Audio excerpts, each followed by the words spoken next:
there are always a lot of cards that Jake and I miss, specifically in the commander decks. Nowadays, with all of the commander decks coming out with every single set that comes out, there are bound to be some brand new cards in there that we need to look at and see if they are good in commander. We're going to talk about all of these cards that are new to commander that you don't find in the normal Wilds of Eldraine set. Let's get into it.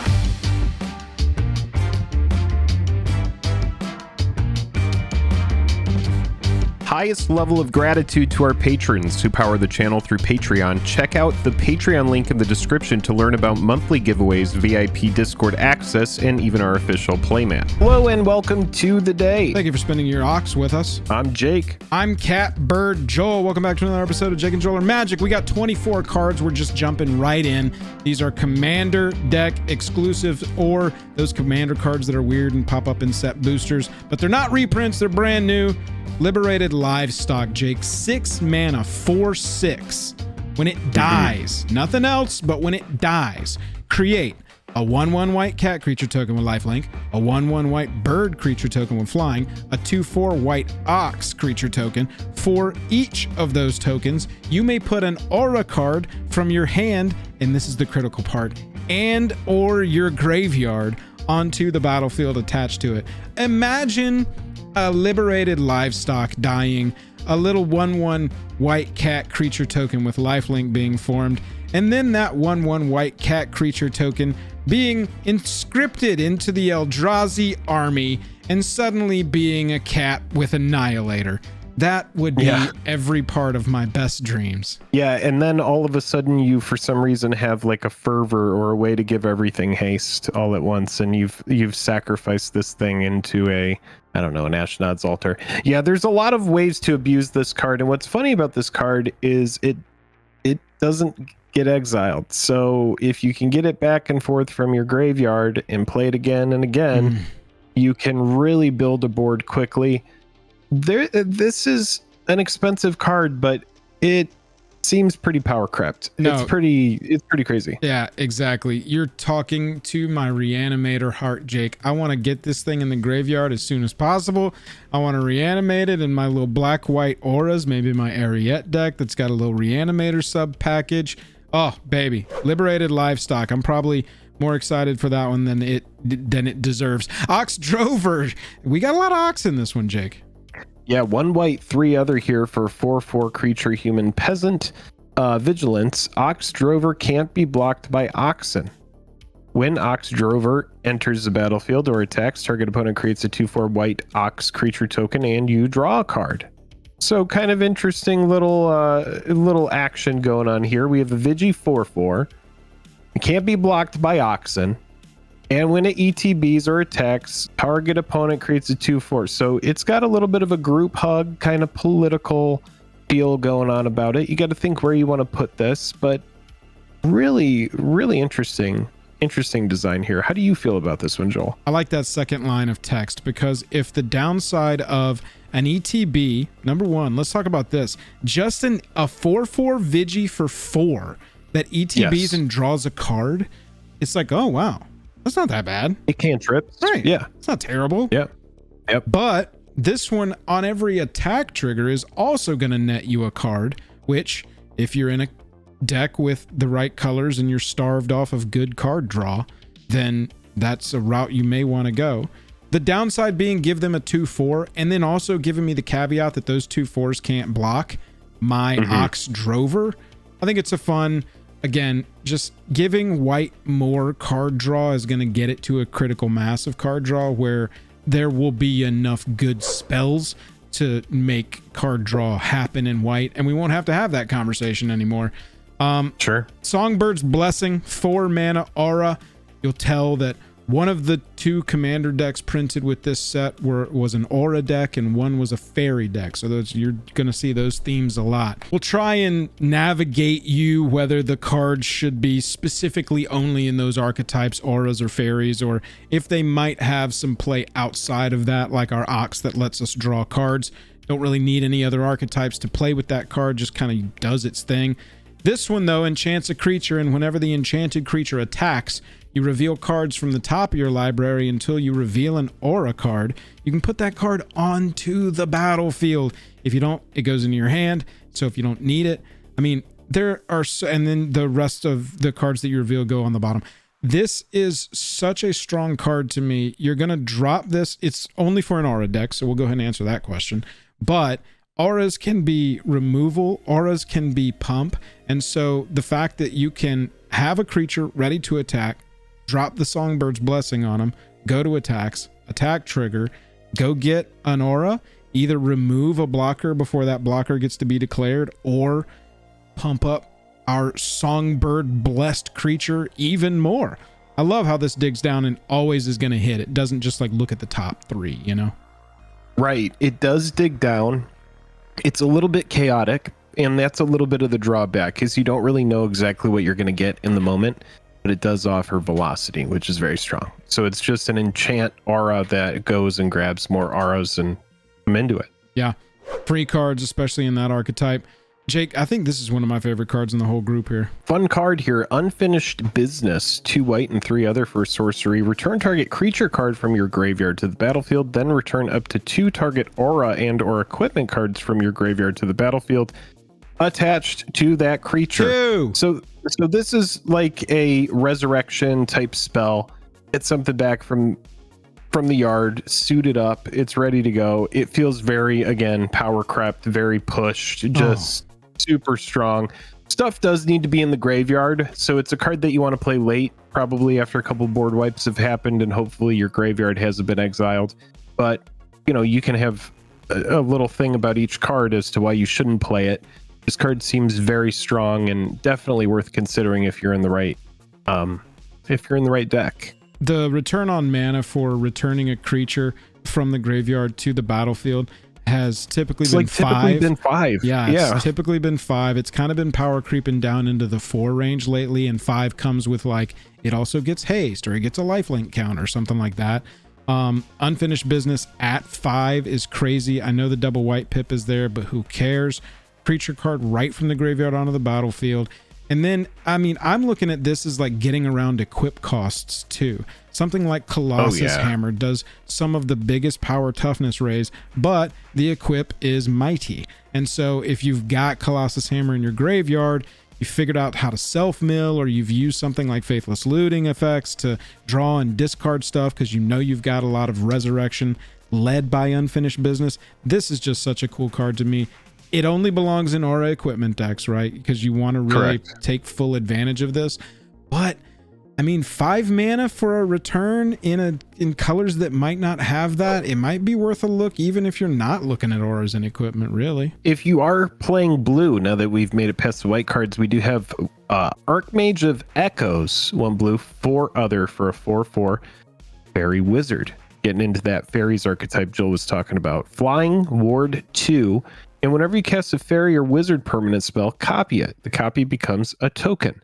That ward 2, what that means is that in order to target it, you have to pay 2 before you do. Meaning if I want to path to exile this, I need to, in addition to the 1 white pip that path costs, I need to pay that extra 2. Right. So this card has a little bit of protection built into it, and it has some copying built into it, which could be very strong. Thankfully, the card does cost 5. So this strong card is reasonably costed. Yeah, we get the fairy synergy, obviously, but also having the wizard caveat on there, I think will help this card see more play, because wizards are a fairly popular creature type in Commander. So I think that people will like it. Man, you want to talk about power creep? I remember a card called Clone. Back in my day, 4 mana to copy a creature, and it didn't have flash and flying. Now, with Malleable Imposter, it's got flash, got flying, 4 mana fairy shapeshifter. Have it into the battlefield as a copy of a creature an opponent controls. Keep that in mind. If there are no creatures on your opponent's side of the battlefield, you don't want to be playing Malleable Imposter. But it's got flash, so you can EOT it right before it goes to your turn. I mean, bro, it also gets flying. Imagine the worst creature on your opponent's side of the battlefield. Blightsteel Colossus? EOT. Wow, can't believe you resolved a Blightsteel Colossus. My turn? Okay. At the end of your turn, I'm going to flash in Malleable Imposter. And now I have a flying Blightsteel Colossus. Ready to go. Oh my god. I think that this has some potential, but it's also one of those where you have to rely on your opponent's game plan. So do you want to do that? You can flash it in before blocking as well after attackers are declared, and get yourself something big to block whatever their biggest thing is. I like this card. Versatility. Flash is the boogeyman of MTG. I honestly hate it. I hate Flash so much. It's what makes MTG though. I know it honestly drives me crazy. It was that one deck with all of those wolves. It was like the deck where you just essentially play land, say go until you get enough wolves that you can flash in, and then you just really can't. Ugh, it's just tempo, man. Tempo drives me crazy. This card, it makes me annoyed, which means it's probably pretty good. Yeah. I think that it's going to have some play. I think that people should look at it. This one gets tricky here. Misleading Signpost, a blue and 2 for another flashing card. Artifact this time, though. This one could get wild. When Misleading Signpost enters the battlefield during the declare attacker step, you may reselect which player or permanent target attacking creature is attacking, and then you just get a mana rock left over. But look, it's this flash ability, bro. You're attacking me? No, you're not. That just seems so fun and so tilting and so like, oh, you're coming at me. Got it. You are coming at me with that enormous trampler. Nope, you're going to Jake now. Oh, wait. I was going across the battlefield and then I saw this weird sign that had like a little bird box at the top of it. And I was like, where? And I attacked the wrong person. Sorry. I do love that it leaves behind a mana rock. Yeah. What an interesting mana rock. This is one of the most interesting mana rocks I think I've ever seen in my life. When I saw it for the first time, I really was like, my first thought was, I hope they really keep leaning into this design space, because this feels like an instant spell that is like 2 mana. The whole reselect, I think that instant speed 2 mana, 3 mana is redirect an attacker. I think that's a good return. But also leaving a mana rock behind. I think that that's very interesting, and honestly why it's on the list. It's a pretty sweet card. Yes. Next up, we have Shadow Puppeteers, and this one does have a pretty big cost here. We have 1 blue and 6 other for a 4/4 Flying Ward 2 Fairy Wizard. When Shadow Puppeteers enters the battlefield, create 2 1/1 Black Fairy Rogue creature tokens with flying. Whenever a creature you control with flying attacks, you may have it become a red dragon with base power and toughness 4/4, in addition to its other colors and types until end of turn. Big card, big reward. That's the best way to say this. When you have a big, splashy, very expensive card going into the 7 range, you want that card to have a big effect. I would say this has a big effect. It goes wide. You have a nice 4/4 flyer left behind that has some evasion. And I mean, that ward cost that can be very pesky in a game of Commander where you're already getting taxed by stuff like Rhystic Study, Smothering Tithe. Effects like these, that ward cost can really end up being enough to keep this card out of range of some good removal. Yeah. How do you feel about it? I think it's pretty good, but for me, extremely expensive. And you know, this list is about highlighting these cards. We got to talk about the good and the bad of them, and that's my drawback here. It reminds me of Cyberdrive Awakener, where if you are playing this, you're ready to try and win the game. You have already got a board full of 1/1 flying fairies, 10 of them, ready to roll. First main phase, Shadow Puppeteers, 7 mana. Oh, so this is your blue closer. This is like almost like blue Crater Hoof for you. It's like this comes in, everything all your just 1/1s becomes are 4/4s all of a sudden. Yeah. Okay. I can dig that. This is a finisher. There's a lot to break down for the 7 mana. I mean, you're getting 6 flying power for 7 mana, which that return is already pretty good. Those 1/1s, if you just played this into an empty board after a wipe or something, those 1/1s attack as 4/4s once you untap, and it can just be a 7 mana win the game if you've already got a developed board of 1/1 flyers. So I think that there is, like Cyberdrive Awakener, a lot of finisher potential here on top of the value. But yeah, dude, 7 mana is a lot. Make sure you bring your ramp spells. Blightwing Bandit is a 4 mana 2/2 flying death touching fairy rogue. It says whenever you cast your first spell during each opponent's turn. I can already tell Jake is not going to like playing against this fairies deck out of the box. Look at the top card of that player's library, then exile it face down. Even worse, now Jake's cards have been stolen and he doesn't know what got took. You may play that card for as long as it remains exiled, and mana of any type can be spent to cast it. First spell during each opponent's turn, you're getting to impulse a card that just stays there. It's better than impulse. It's exile to a hand that can't be touched. You got to rely on your opponent's strategy again. You got to rely on their deck, but I mean, you can play that card, means you can use the lands out of there. And I don't know if you've ever had your own land played on the opposite battlefield, but that is Tilt City for me. So yeah, you don't like that very much. I know that dude, I just mauled the rest of the game. Even I'm just like, that's my basic mountain. Give it back. Lightwing Bandit, I think, has some fun potential in a flash deck.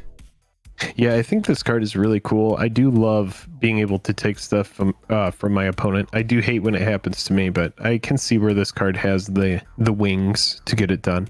Oh yeah, I've got an Esper Flash deck that is themed as my Batman deck. There's a video on the channel. Go watch it if you want to. But I think that this would be a card that I would bring in because it's on Flash theme, it's on colors, it's got flying and death touch. I just got to find a good Batman character analog, and I've got my new Blightwing Bandit in the deck. Man, there's a lot of crazy looking fairies in this one, aren't there? Yeah, this is a fun one. Fairy Blade Crafter, 1 black 2 other for 2/2 flyer fairy rogue. Whenever one or more fairies you control deal combat damage to a player, put a 1/1 counter on Fairy Blade Crafter. Whenever Fairy Blade Crafter dies, each opponent loses X life and you gain X life, where X is its power. So whenever one or more fairies you control deal combat damage to a player in a go wide, this can get big quick. Then it has a big effect when it dies. Make sure that it dies so that this goes off. You don't want this to get exiled or something like that. Then you don't get the effect. But pretty strong card in the 99 of a go wide fairies type build. Yeah, those counters, you're going to want to attack different players. Just FYI. If you're new to that wording, don't send all of your creatures at one player, because that's going to say whenever one or more fairies you control deal combat damage to a player, you could hit them for 20 different creatures hitting, and you're only going to get 1 counter on Fairy Blade Crafter. So you can get up to 3 of these tokens on there a turn if you're going wide in different directions. So just make sure you play that correctly. Good catch. I did not see that. Well, going wide still applies, and that's still what you want to do. Right, you just want to go super wide and like ping and grow Fairy Blade Crafter up. Good catch, because I was wrong about that. Still a good card. Nettling Nuisance, 3 mana, 3/1 flyer. Whenever one or more fairies you control deal combat damage to a player, that player creates a 4/2 red pirate creature token with this creature can't block, and it's goaded for the rest of the game, meaning it's gotta attack and it can't attack you if there is another legal target for attacks. This seems like an excellent creature to play on like turn 3 or 4, but if you late game this, you're giving your opponent 4/2s that can attack you if you are the only 2 opponents left. So in a one-on-one, this card is horrible. In a multiplayer setting, this card could be pretty fun. Yeah, in a multiplayer setting, it just speeds up the game, right? We're just like pedal to the metal, and you get a 4/2 and you get a 4/2. I just see these pirates as just completely tormented, and they're just like losing it because of all these pesky fairies, and yeah, they're just running amok all over the board, and you're just like, why do these keep spawning? Well, it's the Nettling Nuisance. It is cool how much power, like creature power, this 1 3-mana creature can put on the board. Toward your point of like getting it done. Yeah, it essentially poops out angry pirates. Right. There's no pirate ship there. The Nettling Nuisance is doing it all by itself, unless there's a pirate ship on the battlefield. Where are the pirates coming from? Well, it's just the Nettling Nuisance creating them. There is no real world that they came from. I just kind of see them as like in an endless bag of holding, And it's like, I'm making another pirate. Where are all those pirates I caught? It's kind of like the vibe that I get from it. I see.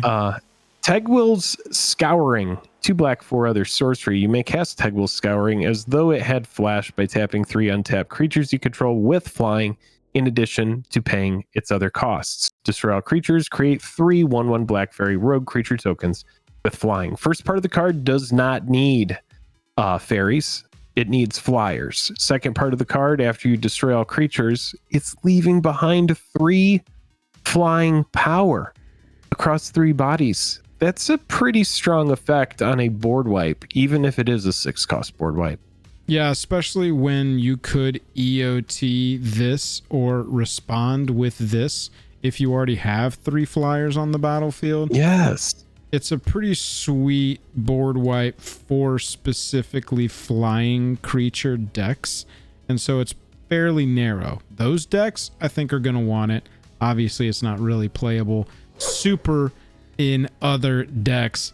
Giant Inheritance, though, talking about super, 5 mana aura that's going to give a creature +5/+5, and whenever this creature attacks, create a monster roll token attached up to 1 target attacking creature, meaning that creature gets +1/+1 and trample. And then when it's put into the graveyard from the battlefield, you return it to its owner's hand, baby. Decks like this need survivability on their auras because the enchantments get aced and suddenly your game plan's going down the pooper. But cards like this, cards like Griffwing Boon, cards that can come back from the graveyard. On top of that, 5/5 for 5, already sweet. And then as soon as it attacks, it becomes a 6/6 with trample. And then if you survive another turn, alongside your other attackers, it can give them +1/+1 in tramples. So for the 5 mana investment, this does a lot, and it's 6 around. It's a giant Rancor, dude. It's just a giant, massive Rancor is kind of how I see it, because that's why Rancor even gets played in Commander, is because it comes back when it goes away. Right. This is the same kind of thing. I really do like this card. This seems very, very strong. That persistence on this makes any creature in your deck a threat if you have the 5 mana to play this on that creature. It is a little bit expensive, but the fact that it comes back again and again and again, that's what makes it so appealing. It's really cool. If you want to play around this card, if your friend is playing this against you and you're like, I just can't beat the Giant Inheritance, wait to respond when they cast it and they're targeting a creature with it. Respond by destroying that creature if you can. Giant Inheritance is going to fizzle on the stack and it's going to the graveyard, and that bottom clause is not going to trigger because it was never on the battlefield. So that's how you're going to want to play around cards like this, is try and kill that creature before it grows up. This card looks like if my cat got turned into an oof. It's a Knick-Knack Oof, 1 green and X for a 1/1. Knick-Knack Oof enters the battlefield with X 1/1 counters on it. Whenever Knick-Knack Oof enters the battlefield, reveal the top X cards of your library. You may put any number of aura cards with mana value X or less from among them onto the battlefield straight up.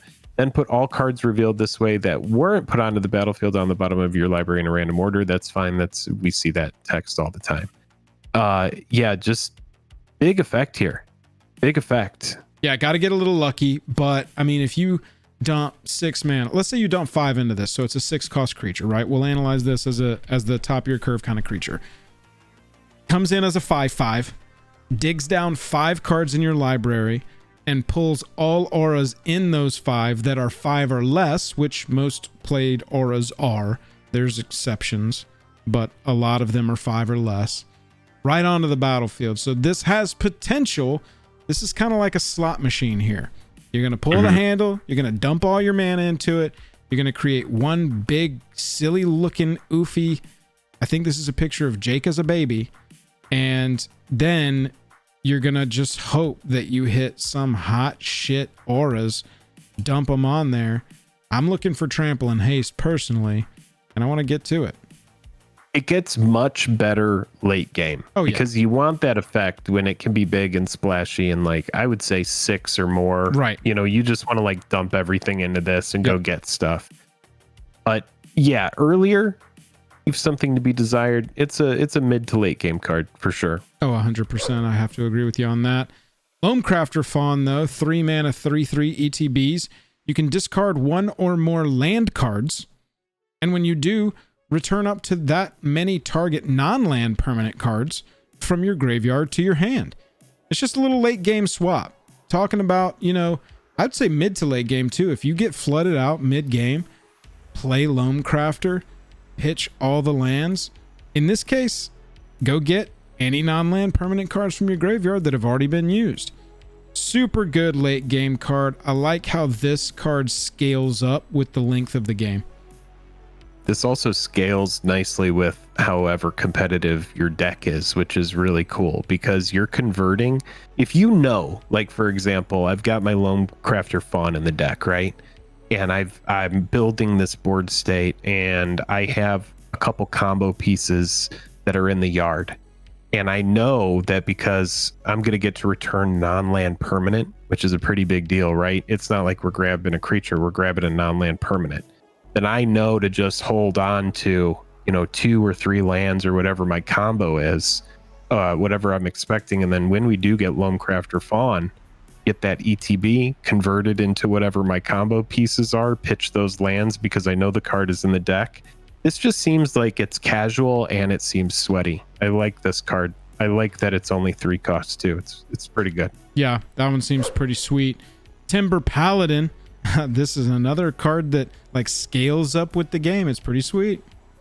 It kind of reminds me of like that Figure of Destiny kind of thing. Exactly. Like 1 green, 1 other, Timber Paladin. It's a 1/1 artifact creature knight. As long as Timber Paladin is enchanted by exactly 1 aura, it has base power and toughness 3/3. As long as Timber Paladin is enchanted by exactly 2 auras, it has base power and toughness 5/5 and vigilance. So you see this scale up, and then as long as it's enchanted by 3 or more auras, it has base power and toughness 10/10, vigilance, and trample. So at that point, it's getting the game done. Even at a base 10/10 vigilance trample, that is something that needs to be dealt with. You can put anything on it to make it even 1 power better, and right. It's still an 11/11 vigilance trample. That's the thing. If it's an Eldrazi conscription, if it's an all that glitters, if it's some sort of sword of vengeance or any of the meaningful swords like fire and ice or anything like that. Yeah. Oh, good game. Yeah. Just fun fact. Yeah. All that glitters would see Timber Paladin and increase by 1 more pip. Yeah. The thing is that the auras you're attaching to Timber Paladin aren't doing nothing. They are also adding benefit to our little artifact knight here. I think this is a super sweet one. That resurrection spell in white that we saw earlier. Return Timber Paladin, return 2 auras. You've got a base power toughness 5/5 Vigi that also has a bunch of magic all over it. So too much magic. Yeah, in an aura deck, this one's fantastic. Don't play this in a deck without auras. You're going to be very disappointed by your 1/1 for 2. Other than that, very beneficial. Let's look at the courts, Jake. Court of Ardenvale. This is a cycle. All of the courts from our first Eldraine set. We got 5 here. White 2. When it ETBs, you become the monarch. They all do that. So think of this in white. You want to analyze that by color. In white, 4 mana. Draw a card at the EOT. Not horrible, especially if you're getting something else. At the beginning of your upkeep, return target permanent card with mana value 3 or less from your graveyard to your hand. You just get that. Mana value 3 or less permanent. Graveyard to hand, beginning of every upkeep. Then if you're the monarch, that just goes straight to the battlefield. Of this cycle, I think this one has some pretty good playability. Oh, definitely. The fact that it's permanent with mana value 3 or less, it's essentially a Sun Titan type ability built on there. It's good. It can be a land. It can. That's it's what I'm saying. strong. Yeah, this lands. is a strong. Yeah, this is a very strong ability. Monarch is also a thing that once it gets introduced into the game, it keeps the game pumping and it gives the game an interesting angle because you have all of these people that are now trying to attack people so that they can get Monarch. The courts also came to us were Commander the courts Legends. from the. That's right. Courts came to us in Commander Legends. It's a cycle of cards that I really like. I think that they're all very strong. You get one base kind of effect, and then you get this additional amplified effect. Yeah. If you're the monarch. The blue court of vantress, if you remember from the first time we were in Eldraine, you had castle vantress and that kind of thing. This is kind of expanding on that. In enchantment, when court of vantress enters the battlefield, you become the monarch, and at the beginning of your upkeep, choose to one other target enchantment or artifact. If you're the monarch, you may create a token that's a copy of it. Big deal. And if you're not the monarch, you may have Court of Vantress become a copy of it, except it has this ability. So a little bit of a versatile effect here. And yeah, you could just get more out of your artifacts and enchantments. If you're looking for ways to have a little bit of redundancy, this is a card that's going to help on that front. Yeah, up to one other target enchantment or artifact. Does not have to be yours. Doubling down on enchantments that you do have, though, can sometimes be brutality. I think that the blue one is also a very playable card. Court of Locthwain enters the battlefield, you become the monarch. That's less viable in black and blue that we just saw. You don't care so much. Those colors draw cards very well already. But additional cards nobody's going to turn down. At the beginning of your upkeep, exile the top card of target opponent's library. You may play that card for as long as it remains exiled, and mana of any type can be spent to cast it. That's it. That's straight up. You just get that. Then, very good. If you're also the monarch, until end of turn, you can cast a spell from among cards, any of the cards that have been exiled with Court of Locthwain without paying its mana cost. So, how does free sound? Does free sound good to you, Jake? I do like free. Free sounds good.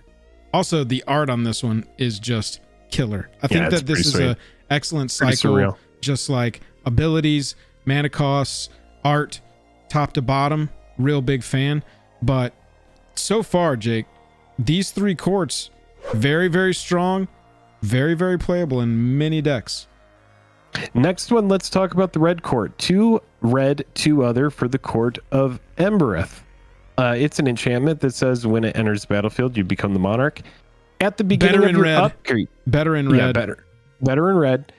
At the beginning of your upkeep, create a 3/1 red knight creature token. Then, if you're the monarch, Court of Embereth deals X damage to each opponent, where X is the number of creatures you control. So, a little bit of a Punisher effect in here. It also creates creatures for you. I like what's going on here. This seems good. X damage to each opponent, where X is the number of creatures you control. If you're going wide, you need to be the monarch to get that second effect, but you are getting a 3/1 no matter what. I think there's something here, man. I think this is pretty good. Jake, there are decks that win the game with Goblin Bombardment. There are decks like Prosh that are constantly dumping oodles of noodles, creature tokens all over the battlefield by itself just by playing it. Right. It's like just play the deck and it will win. Just do it. This in red giving you monarch, thumbs up. The 3/1, fine, at least it's helping. But then that each opponent, it's not a target, it's each opponent. X is the number of creatures you control. Yeah, I think there are a couple of decks that are going to want this one. I mean, there are decks, Warstorm Surge, Impact Tremors. These cards are already winning games by putting a ton of creature tokens onto the battlefield. Court of Embereth joins the ranks. Just joins the ranks. That's right. Court of Garen Brigg is our green one. Green 1. ETBs become the monarch. It's fine in green. Not terrible. At the beginning of your upkeep, distribute 2 +1/+1 counters among up to 2 target creatures. So 1 can go on each, or one creature can get both counters. And if you're the monarch, double the number of +1/+1 counters on each creature you control. So if you don't have any +1/+1 counters on them, and you got 2 creatures, here's a tip before Jake's brain oozes out his ear over this one. Put them on separate creatures, and then you're going to get 2 +1/+1 counters on each creature. Why is this the cheapest of the courts? Why is this the only one that's 3 costs? Because and the others are +1/+1 counters is a sub theme that just hasn't gotten enough love, you know? Oh, got it. Right. Okay. I mean, that's what I thought. Doubling season and what else, right? Like, there's no other cards that synergize with +1/+1 counters. So it's nice to see a forgotten archetype an ill-fated archetype in Commander, Right. getting some love. All of the Finally, over the years, all of the Sapperlings players are currently smacking their heads on their computer desks because they've been playing Court of Garen Brigg since it came out. Jake, I just mentioned a nice Jundy dragon commander. Here's a different one, different character, but this character does have another card in Magic. Well, why don't you talk about this one, because you've played Corvold before, so this is a new Corvold. Yeah. This is kind of like you're an evolution of that commander, right? In a way. 8 mana, Jundamount, 4/4 flying, trampling, hasting Corvold. Costs 1 less for each card type among permanents you've sacrificed this turn. So sack an artifact, treasure, that's an artifact. Yeah. Sack a creature, that's 1 more down. So you can't just like reliably get this to black, green, red every single time, but I do think it's more possible than people will think it is to get that cost way down. And it's also nice that, you know, that can kind of help with tax as it grows up. If you cast it for full 8 for some reason the first time, that second time sack 2 things, it's just 8 again. And then when it deals combat damage, which is helped by the trample and haste, you put X +1/+1 counters on it and draw X cards, where X is the number of permanent types among cards in your graveyard. So just let me tell you, as a Jund player, there's too much fucking math on this card. Okay, I don't want to be checking for all this bullshit. I don't have time. I don't want to be counting permanents I've sacked. I don't want to be counting permanent types in my graveyard. I don't have time for math. I want to sack and kill people. So this is probably a really good commander that I'll try at some point. I love that that's where you landed on it. Yeah, I was going to say, if it's not for you, I'm sure it's for somebody, but it seems like it stayed kind of in that line of sacrifice of like the original Corvold. Oh, yeah. But that draw, man, I mean, and that OG Corvold had draw on it as well. The draw on this is pretty wild, dude. Yeah, not as bonkers as OG Corvold. OG Corvold was every time you get a card. It's just ridiculous. Yeah, nutty, but it still seems very strong, though it is a very expensive card. Yeah. You can mitigate a little bit, but on the surface, a little bit expensive. Older Corvold just lost a little pep in his step, that's all. Still has haste. That's right. So now we have Brener, Ginger Sculptor.